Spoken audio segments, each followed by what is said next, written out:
First, Parkinson's disease. I'm sure you know all of this in the beginning, but it's a progressive nervous system disorder affecting movement. Some of the cardinal signs: resting tremor, rigidity, bradykinesia, postural instability. So yeah, I'm sure you guys are all very familiar with that. What you may or may not know is that 90% of people with Parkinson's will develop speech difficulty. So that's a very high number. So this is something definitely to have on your radar and to know about the treatments for, because that is a large percentage. And then additionally, aspiration pneumonia due to swallowing issues accounts for an estimated 70% of the mortality rate in this population. So swallowing issues are also something to also keep on your radar. They affect a lot of people with Parkinson's. So this is a good thing to learn about. So what happens, kind of one of the typical, presentation, what happens with Parkinson's is since your movements kind of get smaller. So these are your vocal folds. This is normal vocal folds. So this is right here. When you phonate, so when you talk, your vocal cords are supposed to come all the way together. They are kind of vibrating in a wave. But with Parkinson's, what happens is they start to bow. So this is kind of a mild to moderate bowing. This is a more severe bowing. So when you're bringing your vocal cords together, they're not coming together all the way. And what happens when you have this bowed vocal cord is your speech becomes really breathy, and you're not able to fully project, and you're not able to get that full vibration.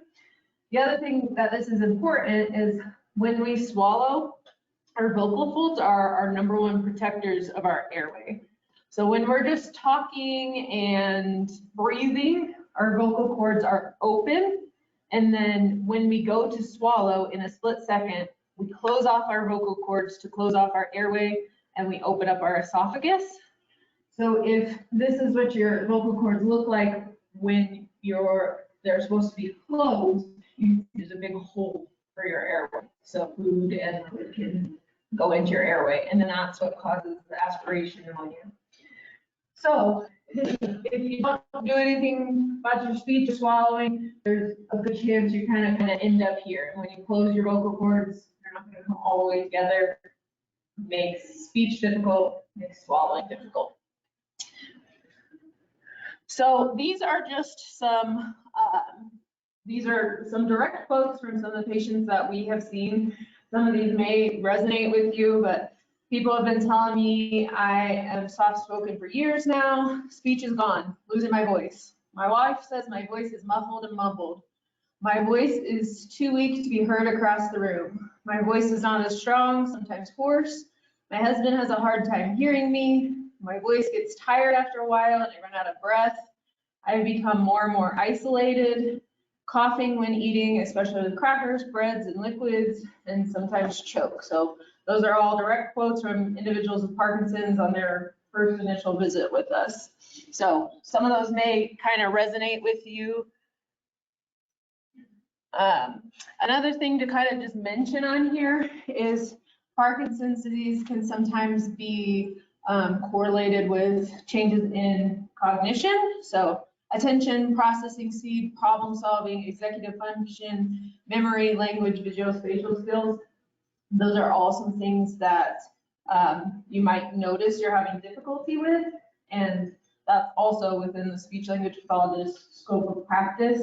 So speech therapist is kind of a bad name. We do a lot, we also work on swallowing, also cognition.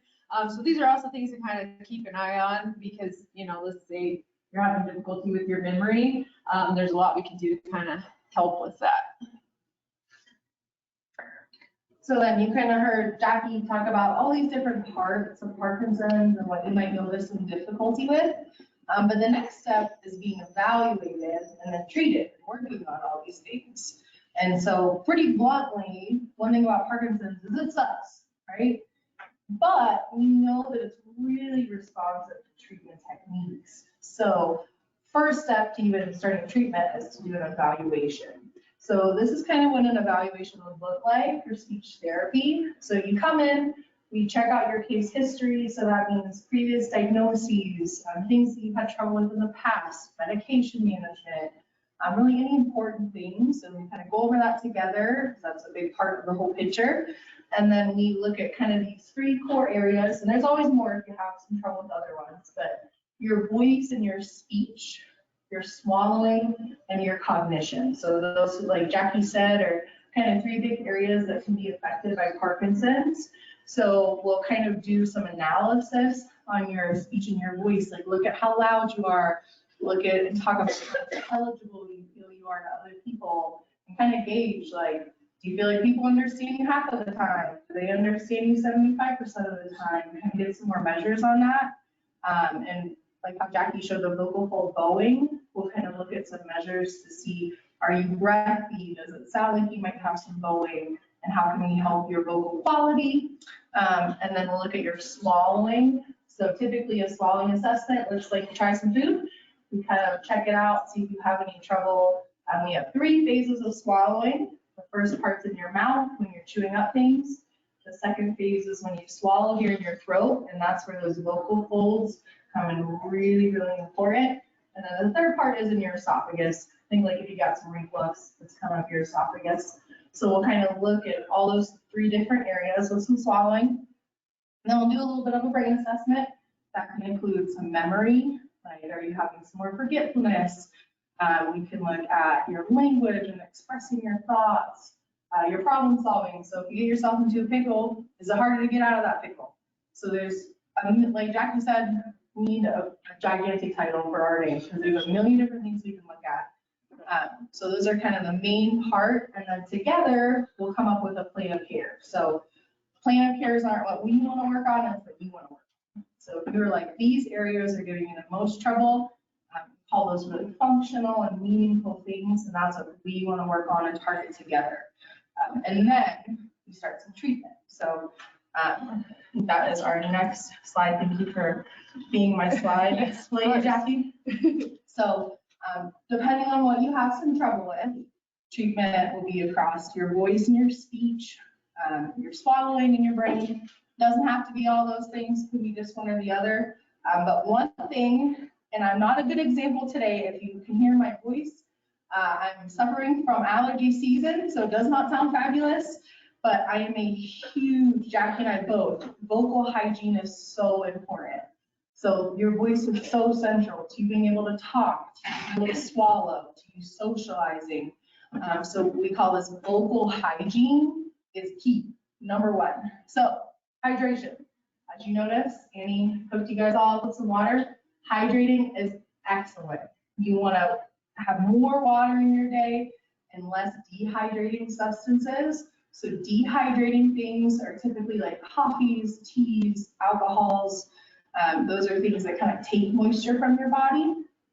So your voice, like Jackie showed you, there are these 2 really delicate folds of muscle in your body, and they have saliva on them, just like your mouth does. So think if your mouth is dry, that's kind of like what your voice is dry in there, it feels like.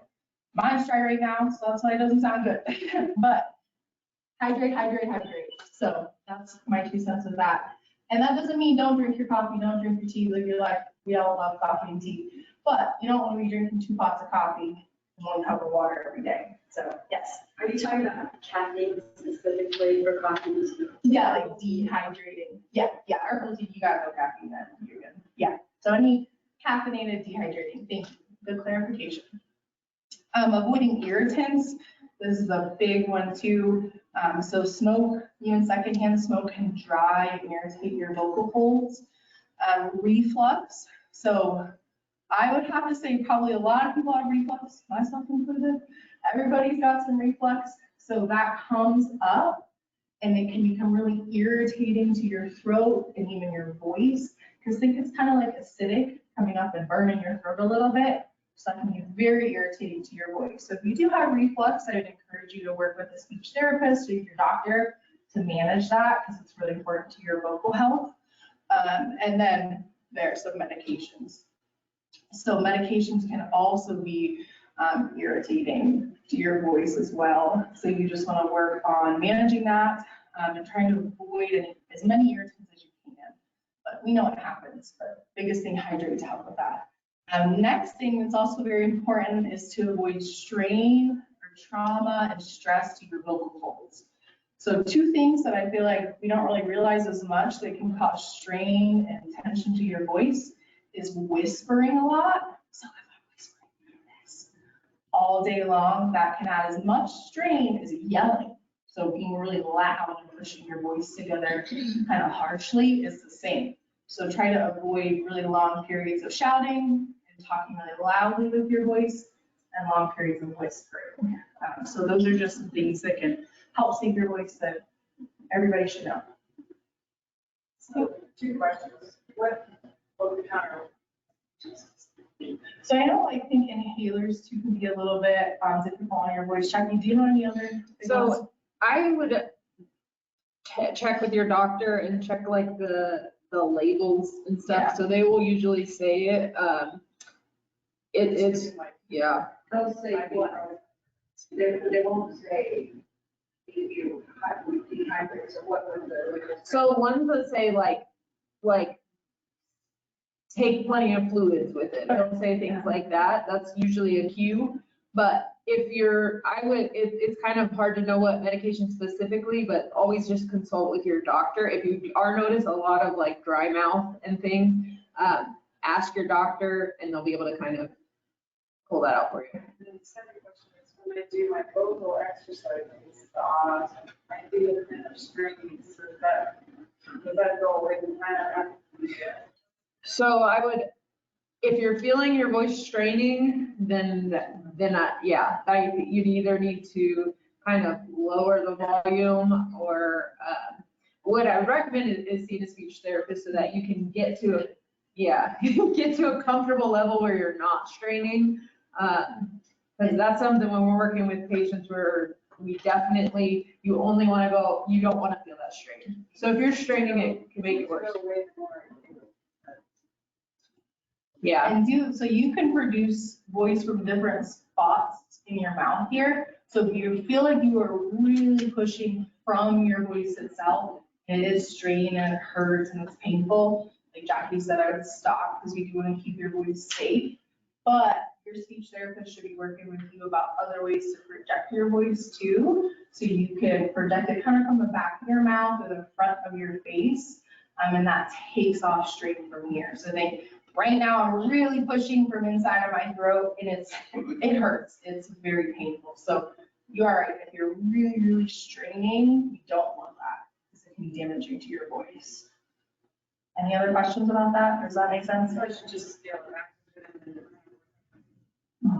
Yeah, if you're hitting that point where it's hurting or straining, Yeah, especially if you get that break. Yeah. And so like for the ahs too, you might hit a point like, so let's say you can hold it 5 seconds, you feel no strain, but then you're trying to go another 5 seconds, that's when you're straining, just stop at 5 seconds. And we'll talk a little bit more about that stuff in a minute, but that's a great question. And then these are some treatments that are really helpful for your respiratory support. So whenever we speak, we really drive everything from your diaphragm. So if you don't have good breath behind your voice, it's going to be harder to get out. So sometimes with Parkinson's, this is an area that can be really difficult, is getting that strength and generating enough support. So these are 2 really good treatment options. So these are EMST and IMST. So EMST stands for expiratory muscle strength training, and IMST is inspiratory. So think you inhale and you exhale. So we want to strengthen all the muscles to help you inhale and exhale. So the EMST is just specifically strengthening your exhale, is this one. And the breather is the device that works on both your inhale and your exhale. So think this is like going to the gym for your lungs. So right now I have no resistance on my arms. So I'm not building strength in my muscles, but these are actually like adding weights. So now I'm picking up dumbbells and I have resistance. So this one, the breather And the exhale one, this is a good one because it has both of them and you can increase your resistance. So like you can start on a level that's, let's say, 1 pound on each arm. But then as you develop the strength, then you might go all the way up to 25 pounds on that arm.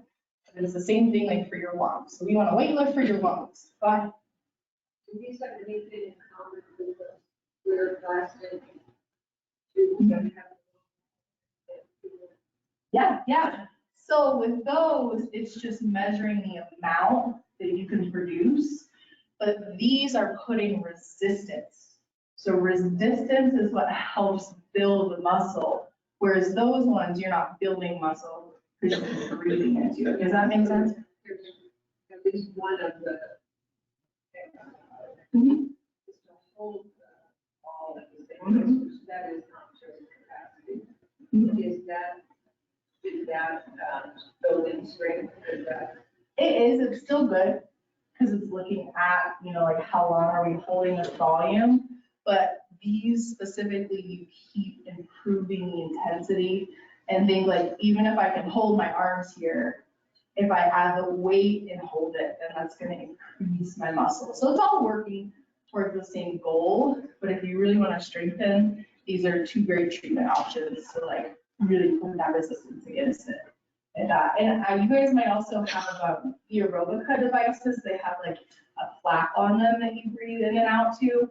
And that does not have any strength component to it. It's meant to break up the phlegm.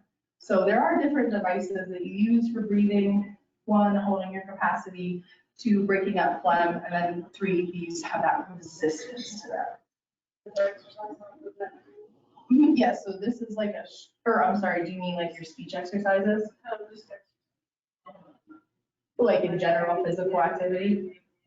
Yeah, and these improve it too. So the breather actually is recommended for like speech therapy treatments like this, but also athletes, singers, everybody. Jackie and I have a breather, like, because we can all use help with our resistance. So it will help your physical activity too if you strengthen your lungs. Yeah.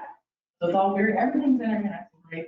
One thing helps the other thing and so on. But 2 very good respiratory support treatments. And something else to add too, like this EMST, there's a lot of research with EMST and Parkinson specifically with helping your swallowing.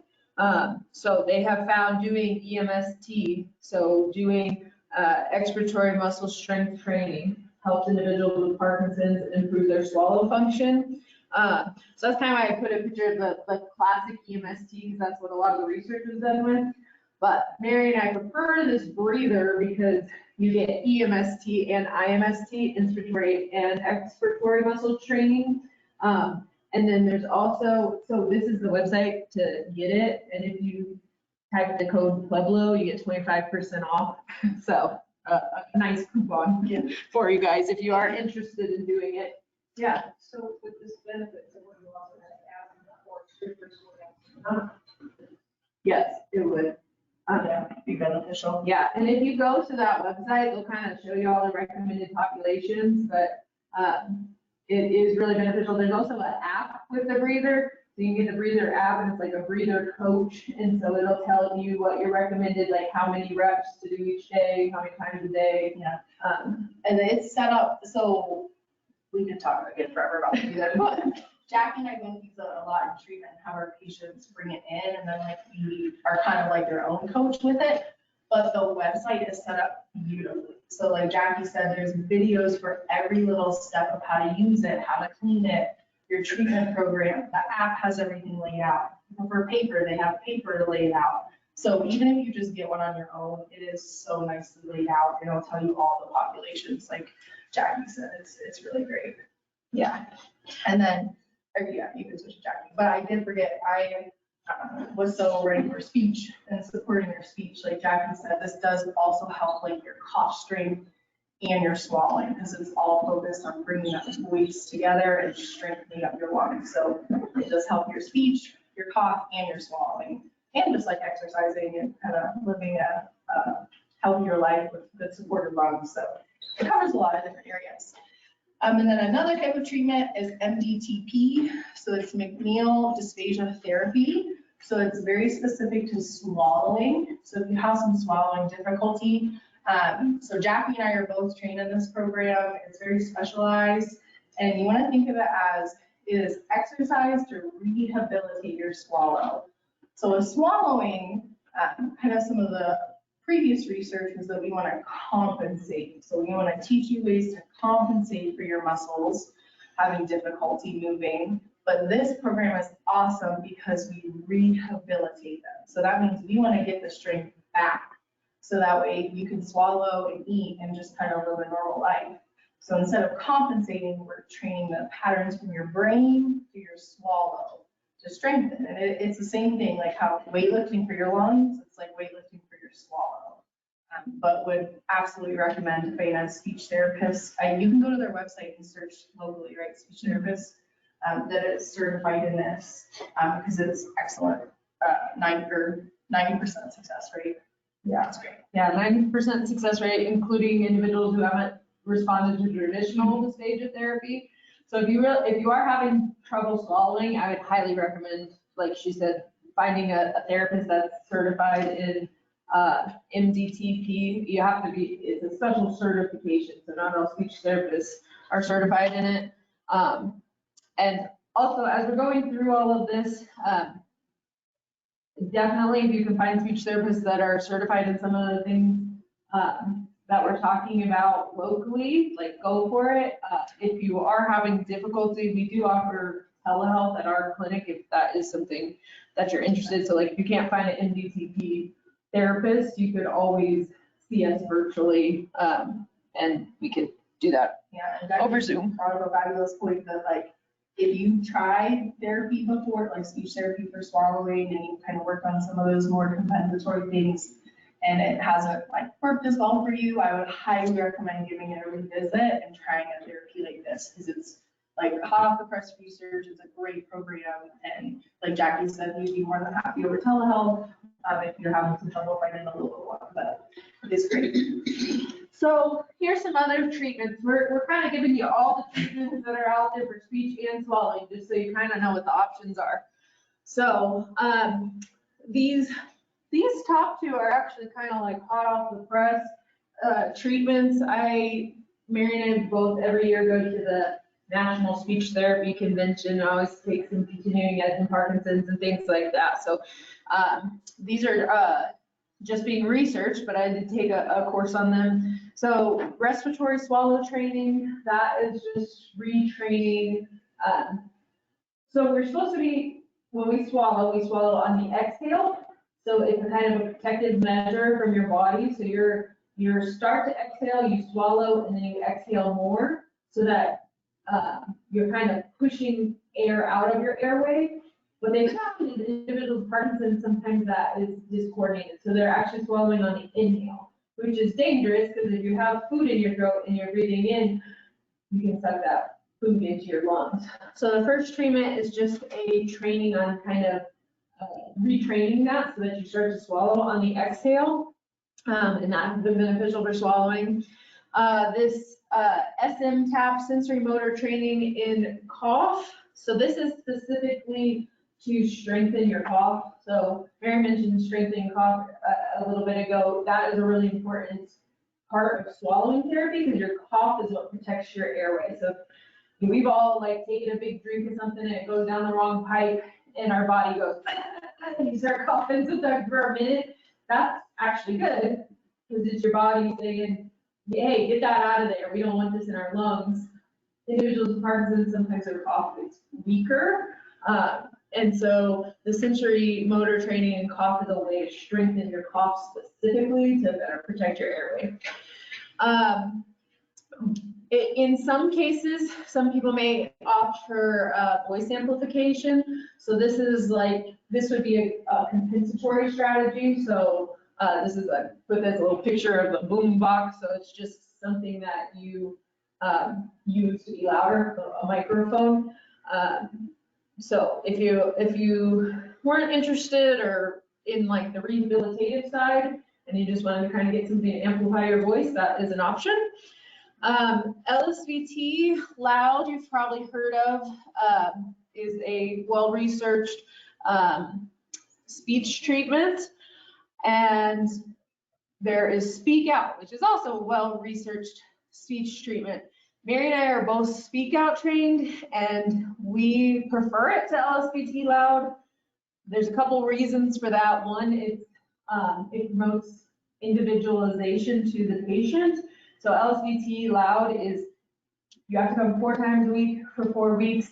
You have to do this by the book, no changing it, or you can call it LSVT.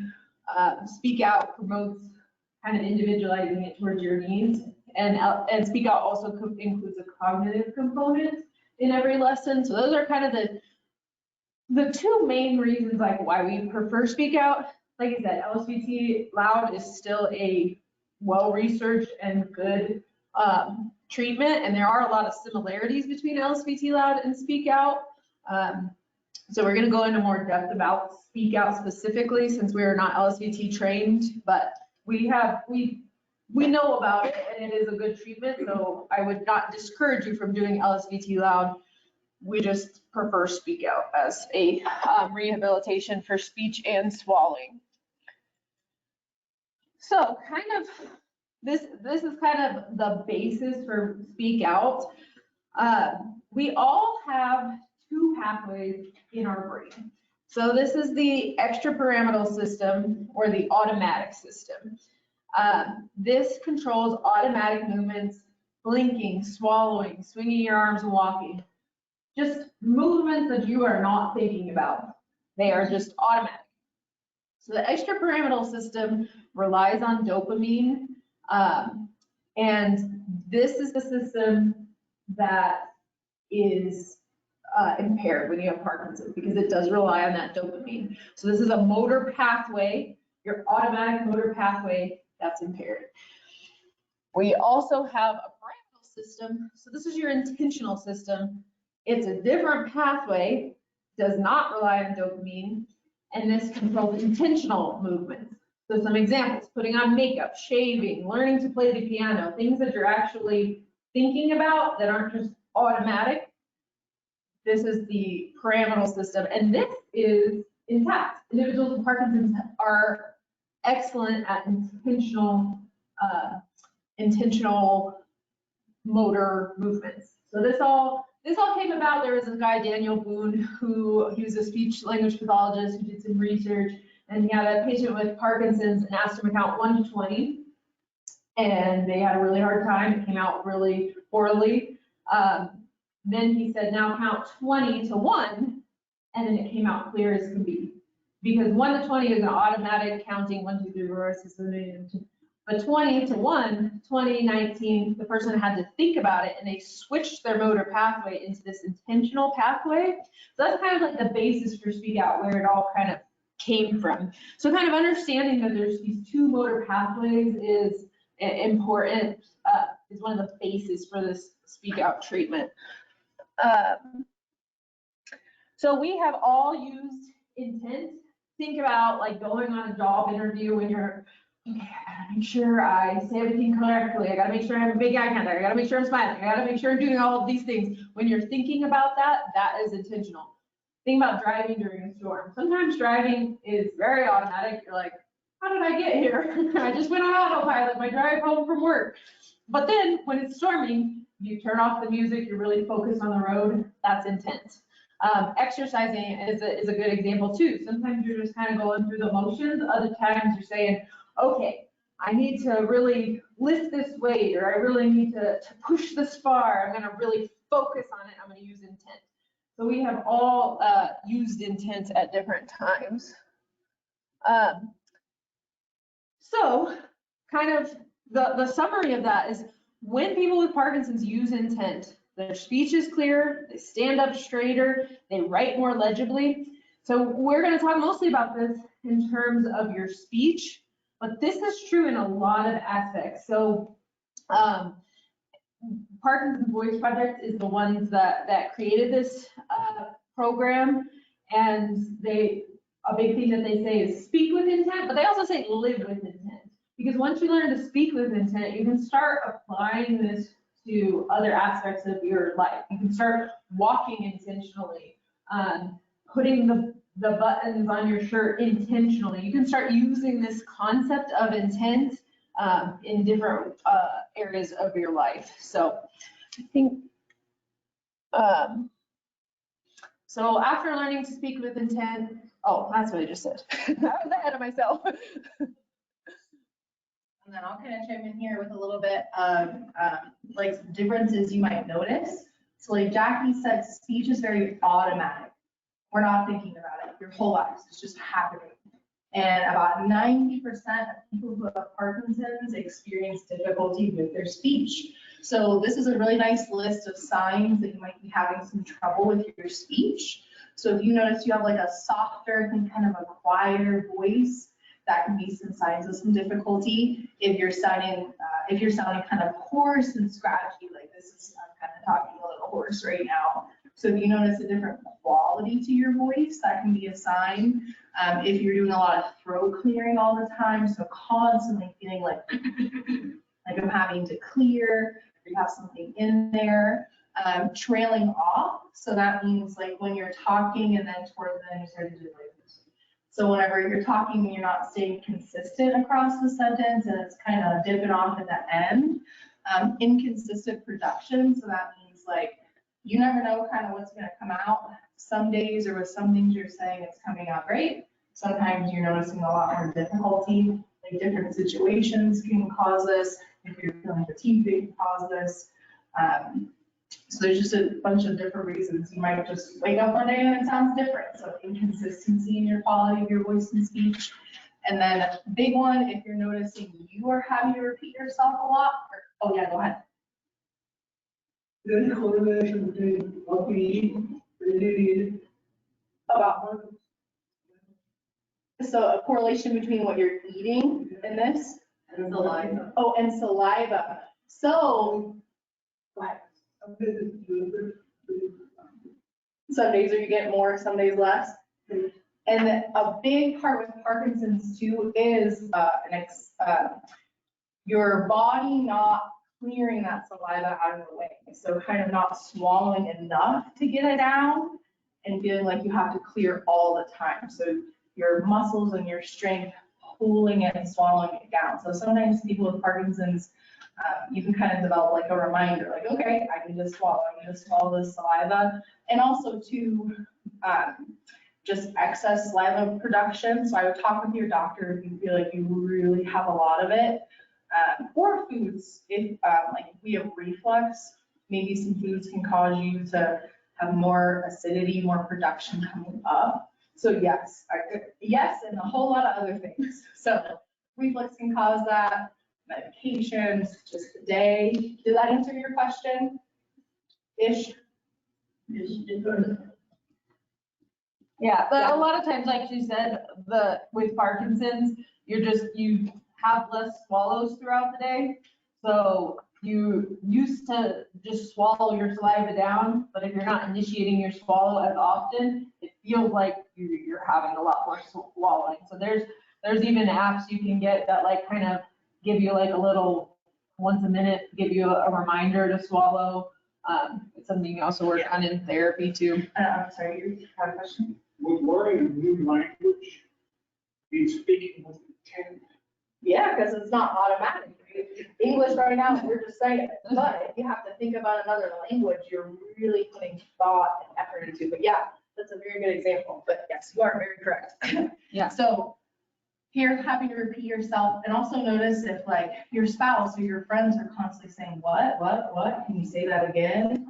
I didn't quite hear you. So if you're kind of noticing those signs in yourself, you're having to repeat, or other people are constantly on you, like, say that again. Those might be some signs that you're having some trouble with your speech and your voice. Yeah, and something to mention too in relation to that is with Parkinson's, a lot of time the feedback loop is impaired. So you may feel like you're speaking at a normal volume, but you're not. So you're down here, but you're not able to kind of self-monitor, which with speech therapy, that ability gets better, being able to self-monitor, but that feedback loop. So listen to your loved ones when they say you're being quiet. I feel like people who have difficulty with speech are always with somebody that has hearing loss. And so they say, oh, they just can't hear me. And they say, no, you're talking quiet, but It is always the dude. but listen to your loved ones when they say, hey, your speech is getting quiet, they're probably right. Yeah, and I know you guys both had a question. Go ahead, Joe. On our emails. Okay, perfect. Those situations can get a little tense. Any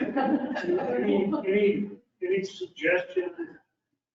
Because, I mean, if I'm in the kitchen, TV's on, and she's in that room, and the heater, the air conditioner is running, you couldn't hear me Yeah, putting there. I don't have a voice problem, I'm the opposite. very good question. Is there a way to address this gently? There's a lot, right? You do want to be gentle, because it is hard to be told like what over and over again. Yeah. So first thing is you working on that speech and using intent. But second thing, I would change around your environment. So when you're speaking to somebody, come into the room that he's in, come into the kitchen, or you go into the other room. Just think, if I'm trying to scream to somebody out the door, but I can't see them, it's just gonna be harder. So a big part of it too is I recommend you guys are just face to face, be in the same room, and then as much as you can. And then eliminate those distractions. So if the TV is on loud, mute it for a second, get your message out to kind of help the situation. If the air's on and it's hot, you might just want to leave that on, turn it off if really it's loud and distracting. And then another thing I'd always recommend is, Jackie and I really support, it's called multimodal communication. So that means using any way that you can communicate. So that doesn't limit you to just speech. So if you're really struggling to get that speech out, get your phone out, text it to each other. Get a piece of paper, write it on a piece of paper to each other. If you're trying to gesture to him like, no, I don't want that for dinner, just go like this. No, I don't want that. So if your speech and changing the environment doesn't help and you using like intent and speaking with that purpose, then try. So that way, the goal of it is that you guys want to get your message out. You should not feel like, well, I can't get that message out. I shouldn't say it. It's not something that needs to be said. You always should be communicating what you need to. So we just need to use other ways to do that if you get stuck. But does that sound like that'd be a delicate way to help? Okay. Yeah. Go ahead. Are you aware of like a product with a pushing word around and that would amplify your mood?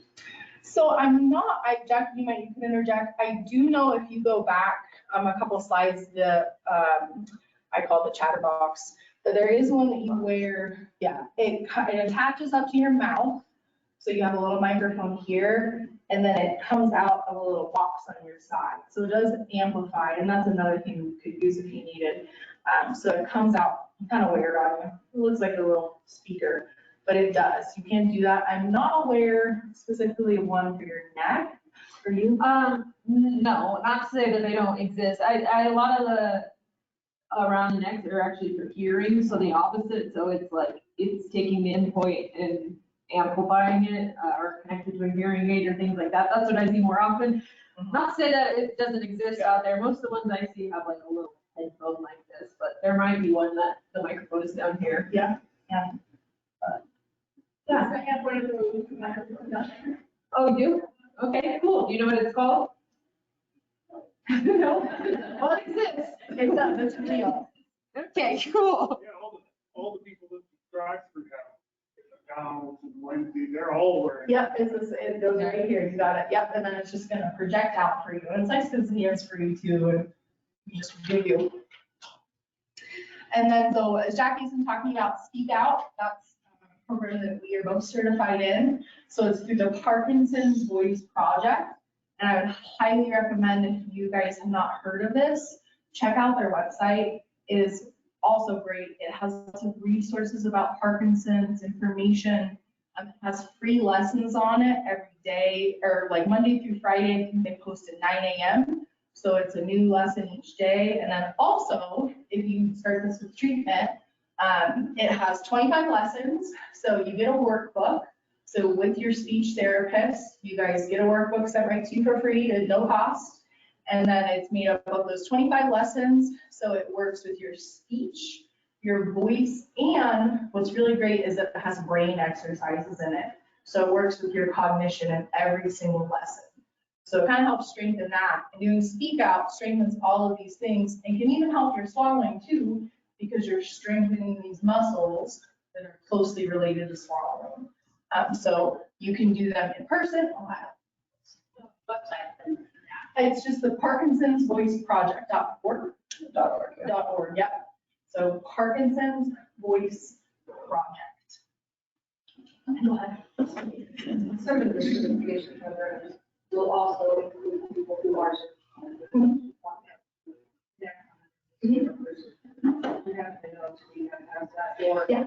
any of the other programs you talked about. Yeah, so The only way I find the right person is to, for me to be educated enough to know what program is helping, and then going to that location to try to find them. yeah, so the website does have a provider registry. They did just change their website, so when I looked, I don't know, it was a couple days ago, it still said coming soon when you click on it. I don't know when soon is. I'm hoping soon is really soon. But there is a provider registry. They just like completely remodeled the website, so they're getting everybody's new info and like refreshing it all. Give them a sec. So yeah.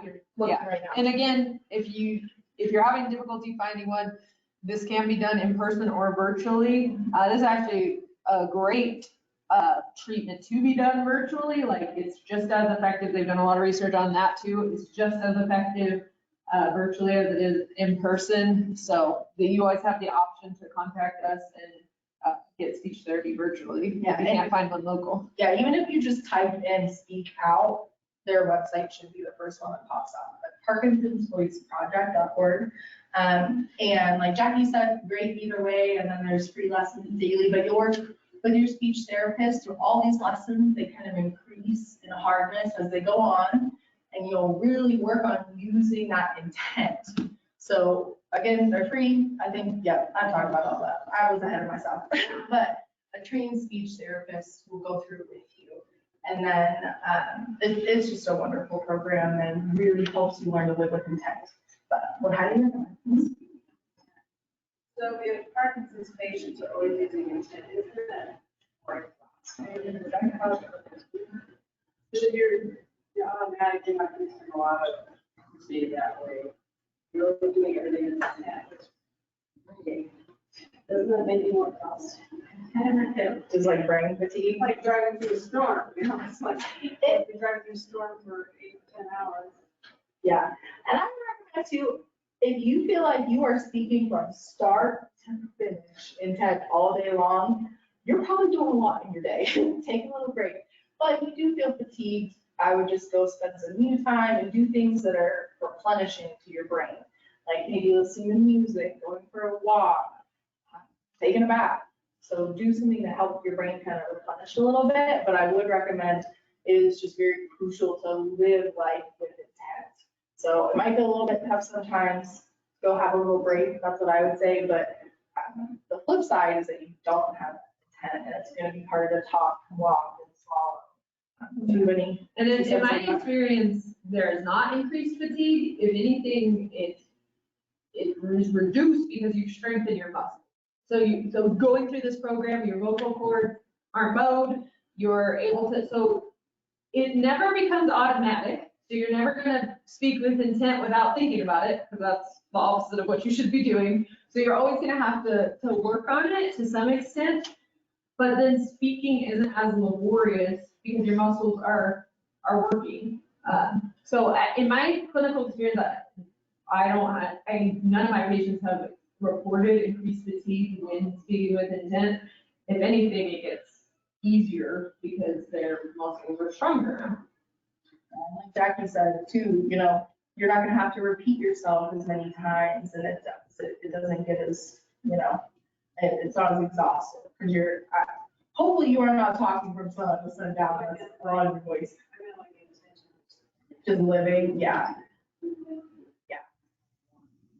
Well, think about it. If you're taking really small steps and it's taking you a really long time to get there, that actually, in a lot of ways, is more work than taking a few intentional steps. So in a lot of ways, like I said, because you're stronger and you're doing things with more purpose, it actually stops it. Yeah, and then kind of just one more point, with, living with intent and speak out and all of these things that you're hearing, with Parkinson's, it is like a lifetime commitment. Because like Jackie said, as soon as you're not using that intentional pathway, you're then using that automatic pathway. So there's not gonna be a day where you're not gonna be thinking about it. Like, you have to use that intent. So we do say like, it is a commitment.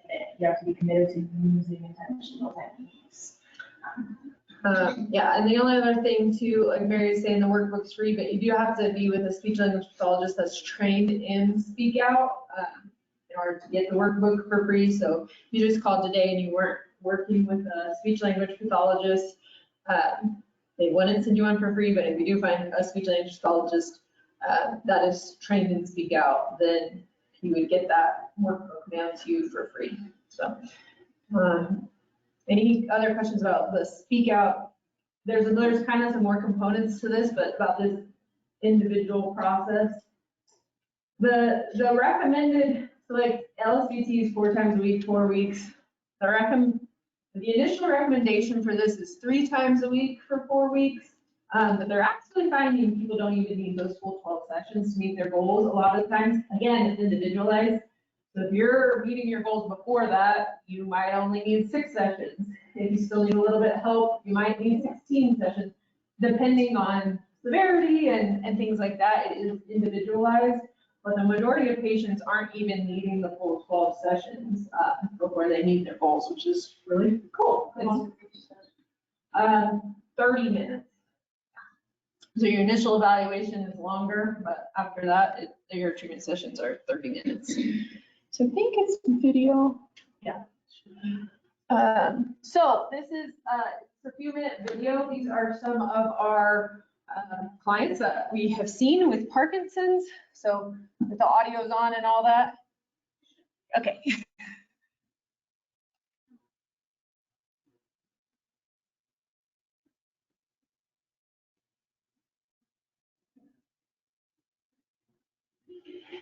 It's always a risk with videos. I feel like technology always likes the should not work. Oh, we did it.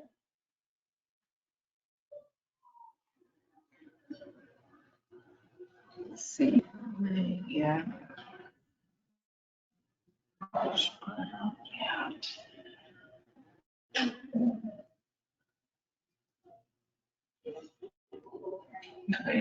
They hear it.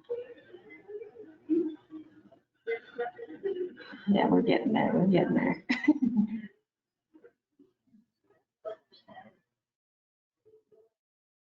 Still pretty good.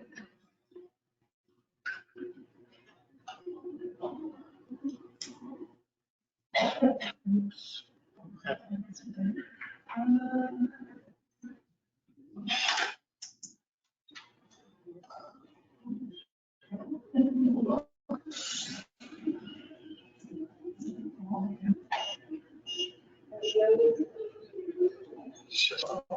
You guys got any other questions while they're working on it?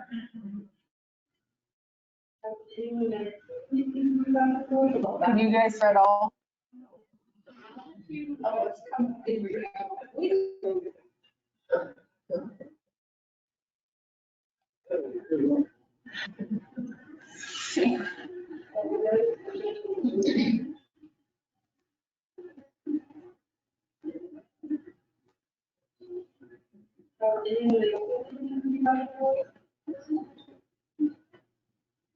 Now that you have completed Speak Out voice program, do you notice a change in your voice or speech? Yes, definitely. And maybe a little bit more conscious of my words, the chant, and then people understand. You realize why I was in my speech. It's been that. Was anyone ready to watch your voice?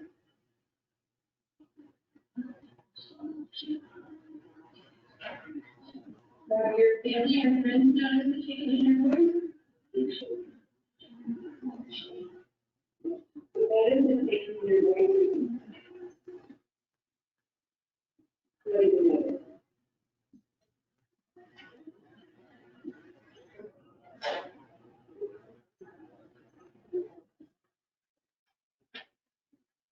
Now that you have completed that voice program, you notice a change in your voice or speech? What have you noticed?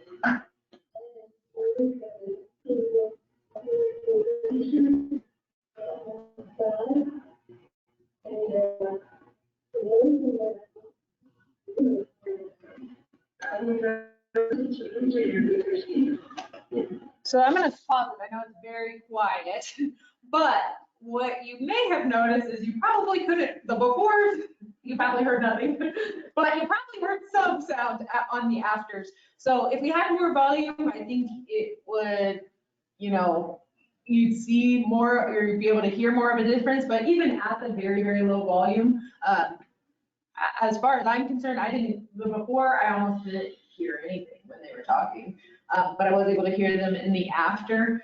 Something else you kind of might have noticed there is, even without being able to hear, a lot of the befores, there, you know, a lot of people have kind of more inward body language, less facial expression. So even if we take the sound out of it, you can kind of see a difference between kind of talking like this and talking really intentional. You can see a kind of the difference, how they're brightening up, how they're having more emotion on their face and things like that. So it is very effective. We take a before and after video of all of our clients, and you know, sometimes when we show them that at the end, they're like, wow, I had no idea where I started. Like, I had no idea I was so quiet in the beginning, and now, like, I mean, they can just see the difference right there in front of them. So let me. Okay, so we're gonna do just a little practice exercise. So speak out consists of 6 exercises. So every lesson has 6 exercises. The first is the warm up, which is what we're gonna do today. Then there is your ahs, so your sustained phonation. There's pitch glides. Then there is a counting exercise. Reason counting is in there is because counting is a very automatic task. So you're changing an automatic task into an intentional task, so it's a good one to practice.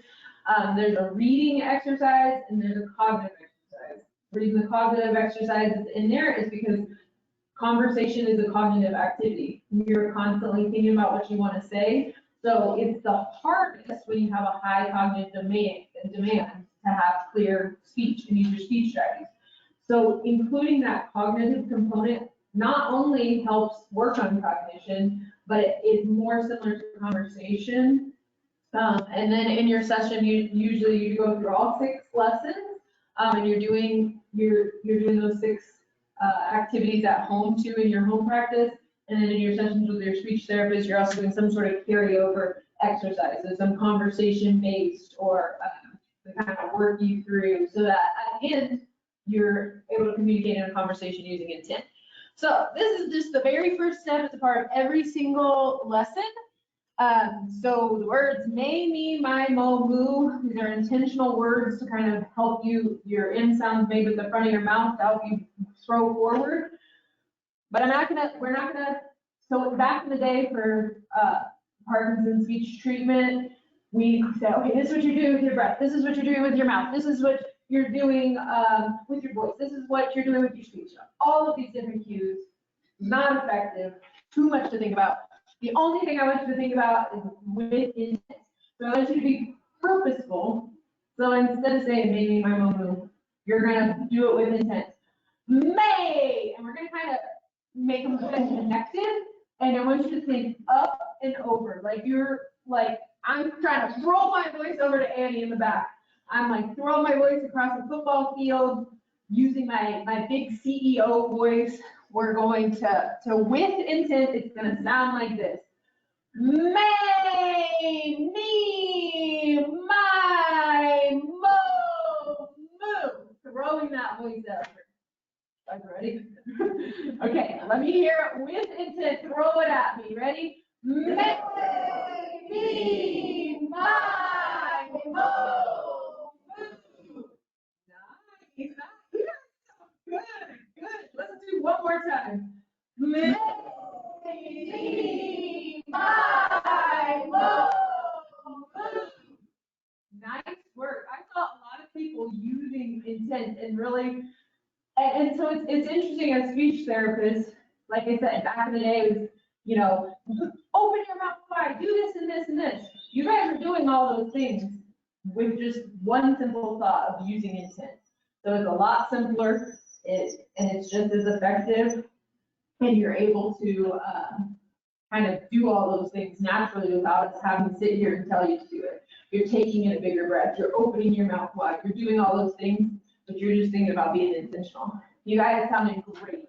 I hope them at reception are like, what's going on there? So this is just the warm up. Every lesson, you warm it up. We do a couple other exercises, and then the counting, the reading, and the cognitive, they get more complex over time. But the first 3 exercises are always the same. Your warm up's the same, phonation and pitch glides, and then the rest kind of gets more complex.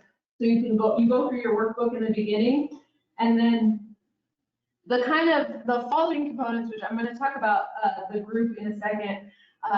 But even once you're done with speech therapy, you're going to do daily home practice. It's use it or lose it. So if you stop practicing, like Mary said, it's a lifelong commitment. If you stop practicing, you're gonna lose it. Parkinson's responds super well to exercise. That is the one good thing about Parkinson's, is that it does respond to exercise. So physical exercise, voice exercise, swallowing exercises, it responds really well. But if you stop exercising, then you're gonna expect a decline. So after you've done Speak Out and you're through your workbook, that's your workbook keep. You can always go back through the exercises. You can pick a random exercise, or like Mary said, they do have a daily lesson. They do it on Facebook Live, so you can also interact with them, which is cool. You can comment, but even if you can't make it at 9 a.m. to Facebook Live, they also post it on their website. And so if you were to go there today, you'd see a whole bunch of them. So you could just pick a random lesson, and those are kind of nice because they're different each day. So you are not doing the same 25 lessons over and over. But I really encourage people to do that online practice. So even after Speak Out, you're going to keep doing your lessons every day to kind of maintain that voice. So the online practice sessions, do they have any value for the program? So those are all for people who have been through the program. You're definitely welcome to go on and try a lesson out, but it is always recommended to start with speech language pathologist, so you can get that feedback on like how loud you're supposed to be and things like that. So they are meant for people who already have seen a speech language pathologist, kind of know what's up. They're not gonna take away on you. Right. You know, you check it out. But those things, like mentioned earlier, the speech language pathologist is gonna see if you're straining, is gonna see, we're gonna kind of work with you so you know like what the exact right level is. So it's very beneficial to start with a speech therapist so we can address any of those things if we need to. Okay, so Speak Out is the individual portion. There you do however many sessions you need of individual, and you also do daily Speak Out lesson at home even after the program. So the kind of components of it, it's kind of on there. So maintenance program is kind of what I was talking about. Daily exercises, and then weekly speech groups. So we have 1 loud crowd right now, but we're about to expand to 2 loud crowds because this is us in our conference room, and we have too many people to fit in the conference room now. So, but this is just, me and some of our loud crowd members down in Pueblo. So even once you have finished the program, we even like to start people in loud crowds, like, after they've started, but before they're discharged from individual. We start them in the loud crowd. So this is a weekly speech group where you are practicing and able to maintain your voice. So the 3 components of this program: speak out. You're gonna go with a speech language pathologist and complete it so you can speak with intent in conversation. And then a weekly loud crowd group. And then the 3rd component is speak out refresher. So after you discharge from speech therapy, we recommend every 6 months coming back for a refresher.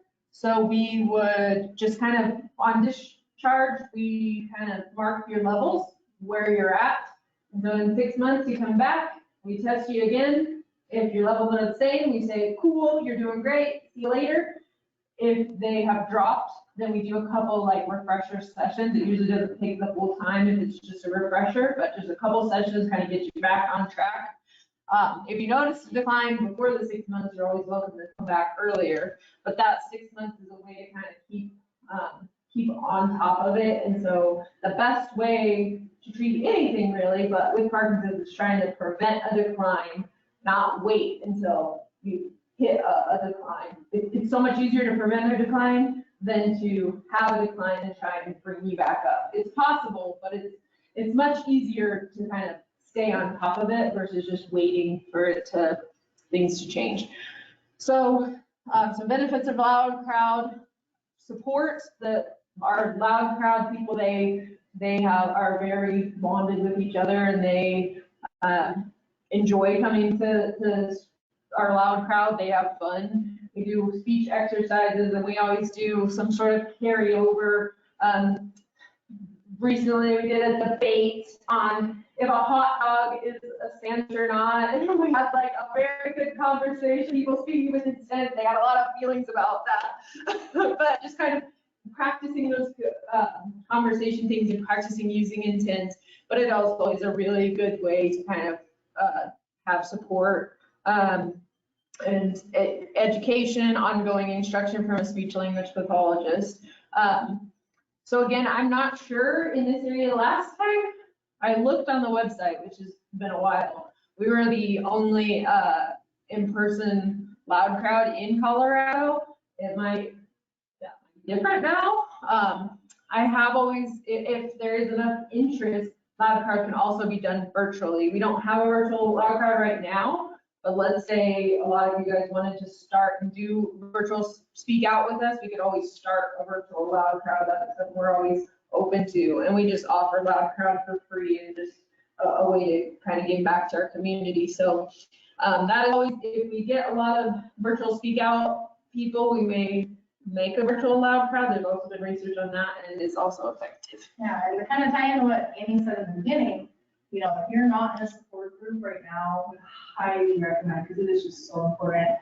They are just like, they're homies, they're the best of friends in this group, and it is. We have a lot of fun, and you all do your exercise together, and just it's a really good part of your keeping your journey up is socialization and having a group of people to lean on. But it's very important. Highlight. Yeah, and another thing to kind of mention to kind of go off of that is, along with movement, dopamine can impact motivation and ability to get things done. You may have experienced that it's harder to kind of get motivated to do things. So we need to address this by finding ways to exercise daily. In our world, we're talking about speech and swallow exercises, but you need to exercise daily in other areas too. But we need to address this because motivation declines, but we're telling you to exercise every day.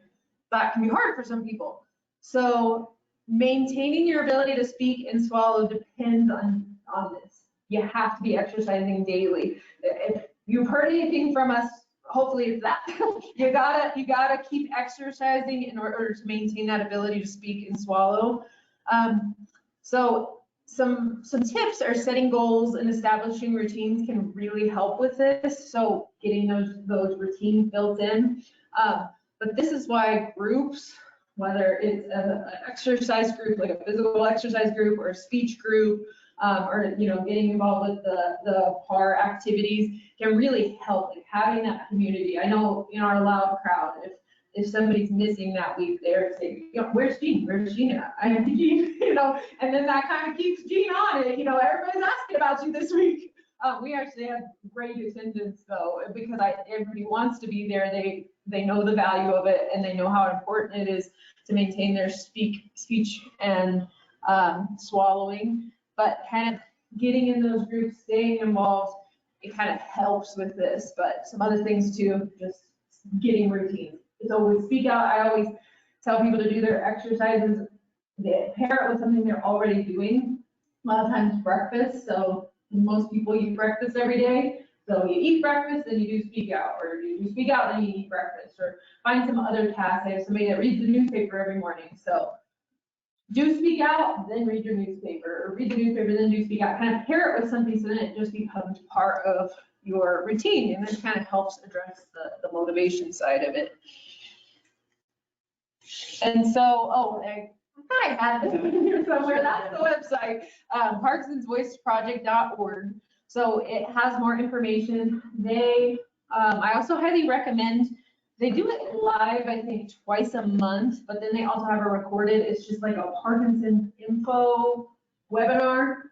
I think you can access it at any time, the recorded one, but they do it live, like a live webinar twice a month. So it just kind of talks about Parkinson's. You may hear some of the stuff we've already talked about today, but it's a really good webinar to kind of just talk about Parkinson's, its impact on speech and swallowing, kind of all of those things. And it's I don't think it's very long. I think it's maybe 30 minutes, but I think it might even be shorter than that. But it is really helpful to kind of stay educated. So that's on there. The provider registry, it should be soon, coming soon. So it should be on there soon. But there's also just some other resources. The other thing too, that's cool that they've kind of recently started is once you're kind of in the system, you find a Speak Out therapist and you get your workbook, all of that, then you get access to the free e-library. So they have different types of workbooks. You get the like main original one, but there's like some loud, proud ones. You get the access to all of the digital workbooks, all of them that they ever make electronically, in every language that they make it in. So if anybody happens to be bilingual, there's other languages for Speak Out too. So, or if you just want to try to practice using intent and learn another language, there you go. But that is the website. And so then this is some more information just about us and our business. Our website is also a nice resource to kind of go and learn about some general things that speech language pathologists treat, and kind of there you can view our Instagram from our website, or go to Instagram. See, we post a lot of things, just educational things, or things about Parkinson's, really a lot of different neurodiagnoses and areas of speech language pathology, but definitely a lot on Parkinson's. We have a Facebook page too that we post stuff on. So I'd encourage you to follow us on social media, check our website out. Our phone number and our fax number. So if you were interested in doing virtual sessions at our clinic, Mary and I are there, and we have other speech therapists too, who are all trained in this program. But if you are interested in coming with us, we just need a referral from your doctor. So they would just fax it to that number. If you're having difficulty with that, just give us a call. We can kind of help you through that process, or we can call your doctor for you. Or so don't let the referral kind of prohibit you from going. We need a doctor referral for most insurances. We're a network with Medicare, Medicaid, Kaiser. We take almost all the managed Medicare plans. So insurance, if you have just Medicare, it covers speech therapy at 80%. If you have a supplemental plan, that'll cover the extra 20%. And then if you have a managed Medicare plan, it kind of just depends on your plan if you have a copay or not. But it is a Medicare covered service. So whether you come to us or find somebody locally, your insurance would pay for it. And yeah, so your doctor would just need to fax us a referral, and we would give you a call. We'd get you on the schedule, and we could take you through Speak Out, you're also having swallowing problems, maybe you go through that McNeil Dysphagia therapy program, and kind of do the assessment. We can do that all virtually. Or if you want to make the drive to Puelo, that's always an option too. It's a very exciting drive. It's not. And then, Yeah, go. and then just like my speech therapy plug in general. Speech therapy is awesome. We love what we do. There's so many things we can help with. So even if you got more than this list, most likely with something with your brain or hearing or talking, speech therapy can help with it. So even if you find somebody up here that's in these registries that can work with you, I would just really encourage speech therapy because it can really help improve your quality of life, your happiness. It's just wonderful. So speech therapy is great. So yeah, I think this is the last slide. Yeah. So does anybody have any other questions or thoughts or comments? After you know your exercises, you join choirs. Yes, absolutely. So some of our loud crowds, we sing in them, like we did Christmas carols around Christmas time. Around St. Patrick's Day, we did like Irish songs. One of our loud crowd members, he played the accordion. So he recorded himself playing the accordion of like these Irish jigs and then printed out the lyrics for us. It was very fun. So yeah, singing is great. And then the other thing, every Thursday at 9:30, so it's right after the online exercises at 9:30, there's Sing Out, which is by the Parkinson's Voice Project. So I think they also go live on Facebook, but then you can also get it on their website. So every Thursday at 9:30, they have Sing Out, which is like Speak Out, but it's singing, and they found a lot of success with that. We've actually kind of talked with the Parkinson's Association of the Rockies down in Pueblo, their branch, about starting a choir and like having rehearsals and having like a concert people can invite their friends and family to, because it is a great exercise for your voice. Any other thoughts or questions or, yeah? So you didn't think we had to get your local course to come back again? Yes, yep. And so, like I said, that is like one of the, Parkinson's sucks. But one of the good things is it does respond really well to exercise, so you can get them to come together. And there's been a lot of research on that too, where they put a camera and they actually lift your vocal cords and they look at it after and they do come together. So it is good. And with therapy too, so we want to rehabilitate and not compensate. So compensate is things like if you hurt your ankle and you have crutches and you never get rid of those crutches, that ankle's not going to get better. But with speech therapy and these programs, we rehabilitate. So like we work on this muscle and helping it come together. And like Jackie said, there's so much research behind it that you can improve these things. And Parkinson's, another thing to take away is that it's super responsive to that exercise. Yeah. I'm a native of Pueblo. Oh, I'm just wondering, I don't know where D Street is. Yeah, so West D Street, we're right downtown, we're D Street in Victoria. You know where the Black Hills Energy building is? Or Home Depot. Yeah, we're downtown. Kind of, but yeah, we're right downtown, we're like in the heart of downtown. We like it, the location, and it's nice for everybody kind of around us, because we're not far from anybody, but right downtown. Yeah. Go a little bit more detail on how this, any of the programs that he's talking about, how to help improve that area. It's not self-evident to how speech Yeah, so we said speech therapist, bad name. I was thinking the other day, I'm like, what if there was a brain and throat therapist or something? But, so there's multiple different things. So like Mary's kind of talking about, there's rehabilitation, there's compensation. Usually with cognition, we do a little bit of both. So the rehabilitative side, so like I said, Speak Out is a great way. You're getting a cognitive exercise in every single lesson. So some example cognitive exercises are one of the cognitive exercises might be generative naming. So name 5 fruits, name 5 columns, whatever. So there's more simple ones, and then it gets harder as it goes on. Plan a vacation. I can't even remember any of them, but there's a lot of different cognitive exercises coming up with. A lot of them are like verbal expression exercises, so that word finding. There's some math problems in there, kind of. So those are kind of just ways to kind of rehabilitate or even maintain your cognitive skills, just using your brain.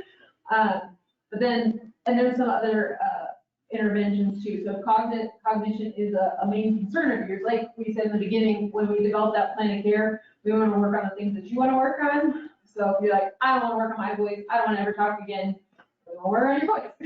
But if you say, I want to work on memory, that's my #1 goal, then we probably still recommend speak out, but we could kind of do some extra exercises in memory.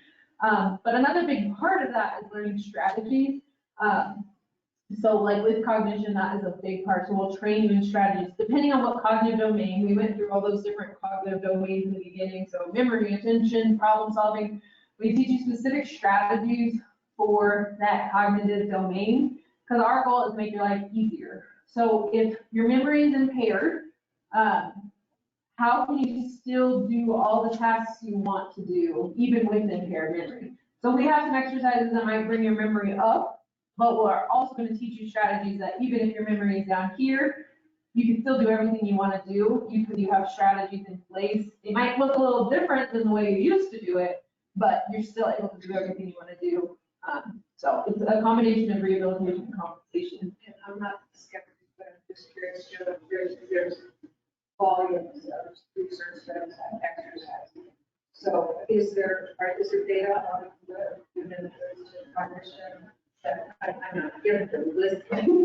Yeah, no, I love that question. We are very like evidence-based in our profession and our personal careers. So yes, there is a lot of evidence for cognitive rehabilitation. There's different like programs in particular. Some of them are better than others.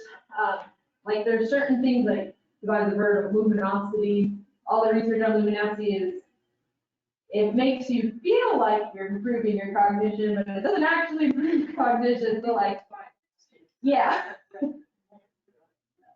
My understanding is brain they're not that old, but they don't really read it. Right, yeah. And so then that's why like a big part of it is like that, like with cognition, we do combine rehabilitation and compensation because I always start in narratives too, with training the strategies first. And then when we do those exercises, a lot of it is how are you going to use these strategies in this exercise? So you are able to improve your memory, but it's all kind of based on this foundation of knowing your strategies and kind of being able to implement them. Yeah, and I think, first questioning is good. You questioning things like, is this like real or is this helpful is very key because there are a lot of things out there that we call pseudoscience, it's fake news, it's not real. So questions are really good like that. And another thing too, so with us as speech therapists, or speech language pathologists, we go through 4 years of undergrad schooling, 2 years of our master's program, and then a year of kind of like a fellowship, like a residency after. So cognition and working with the brain is like a big focus too. And in the exercises like these programs, it's built in, but if you are truly like, oh, I need some help with my cognition, that's like a whole nother 5-hour presentation. So we are very skilled in treating that. And there's a lot of research supporting it too. But questions are good. Yeah, so you referred to swallowing, but you didn't say very much about swallowing exercise, but there are a lot of exercises swallowing. Yeah, so one thing we may have not said, but so speak out, there's a lot of research that speak out improves your speech and your swallowing. So a lot of times we have people coming in, and especially if it's more on the mild side, like they say, I cough on my water a lot or whatever. We might not even directly target swallowing with that individual. We'll do speak out, and then the speak out, we say, you don't have trouble swallowing anymore. So we say, good, great. We get you in, get you out. You don't we don't have to also do these swallowing exercises because you were able to improve with just doing speak out. It brought your vocal cords together, so now you're closing your airway. And that's how my speech therapists work on swallowing. It's a lot of the same musculature you use to talk, you use to swallow. So by treating the voice, we're treating the swallow too. So a lot of Parkinson's patients don't even need any like specialized swallowing therapy. They just improve from doing speak out. If the swallowing is more severe, then probably Mary and I both would do the McNeil dysphagia therapy program. So that is kind of like a hierarchy of food textures, and we train you in a swallowing technique. It's kind of around something we call an effortful swallow, so swallowing hard and fast. You're gonna work out those muscles. It's probably the best exercise for your swallow because it's on a swallow, so it translates directly to swallowing. Where like doing a tongue exercise might make your tongue stronger, but does that relate exactly to swallowing? There's mixed reviews on that. So that effortful swallow is what we train patients on, and we walk them through this McNeil dysphagia therapy program. Again, if it's needed, a lot of the Parkinson's, we do speak out, swallowing improves, but if we need more swallowing support, we do the McNeil dysphagia therapy program. There's swallowing there, again, we could do a whole other show with just the swallowing, but there's a lot of, again, like with everything, there's compensatory strategies and there's rehabilitation. So depending on the situation, we may do some compensatory strategies, but most of the time, we take people through this MDTP program, they leave eating whatever they want, drinking whatever they want, don't need to do any strategies. And so that's our ultimate goal because, you know, if you're chin tucking or like holding your breath every time you swallow or doing all these like crazy compensatory techniques, that's not fun. It's not like real life. We want you to just be able to eat and enjoy your life. So we focus on that rehabilitative and using that McNeil dysphagia therapy program too. Occasionally, there are some other exercises we may recommend if, you know, we kind of have like, looking at a flow chart. If the speak out alone doesn't work, then we'll try MDTP. If you need a little more support, there may be some exercises we might recommend to target specific musculature, but that's a very rare case. Most of the time, if it's an individual Parkinson's, speak out, MDTP, you're good to go, you're rocking, don't need any compensatory strategies. And Well, let's talk about swallowing and choking. Would it not be a reasonable idea for me to go back and remember how to do the Heimlich? relearn that is never a bad thing. I think it's good for everybody to know. I mean, there are a lot of instances where persons with Parkinson's choke and need that.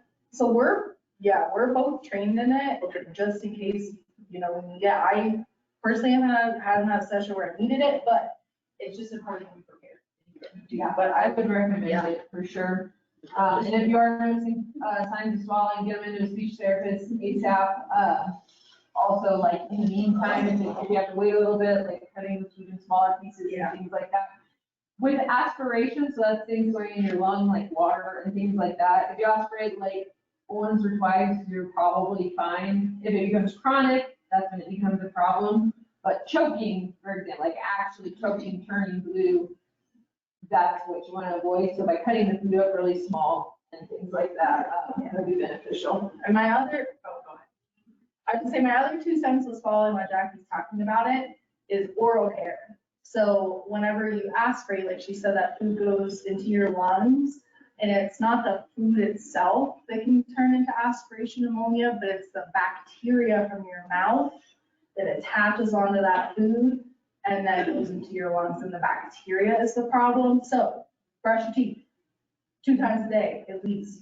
Mouthwash is not a substitute for brushing your teeth. So if you're just rinsing with Listerine, not enough, get in there with the toothbrush, toothpaste, tongue, cheeks, teeth, everything to just help prevent bacteria growth if it happens to go to your lungs. But also another big thing we talk about a lot. So take care of your mouth, brush your teeth.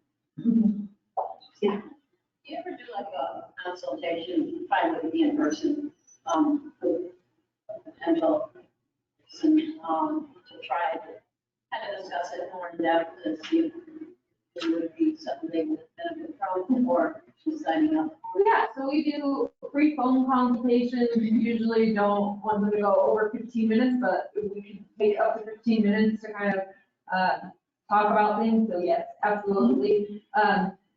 What I recommend is calling this number at our front desk. If anybody's available at the time you call, we'll just get on the call right away. If not, then we'll schedule a time to call you back.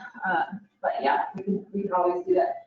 In general, my advice is if you think you may benefit, then get an evaluation. Because there are some cases where some person comes in and we just do an evaluation only. We're like, actually, you're doing fine. You don't need speech therapy, but it's great that you came in because now we have all your recorded levels.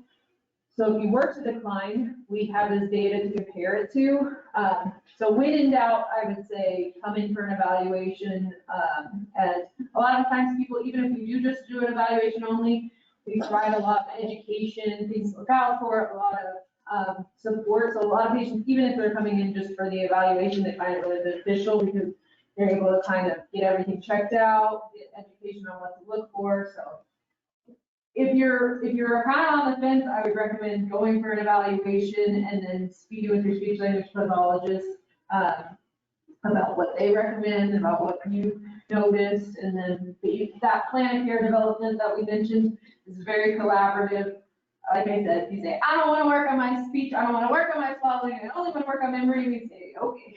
You know, that's like, it doesn't matter what we want to work on, it matters what is going to impact you. So it's a very collaborative process of, you know, do we want to start treatment of, what do we want our goals to be, and things like that. So I'd recommend for sure at least coming for an evaluation.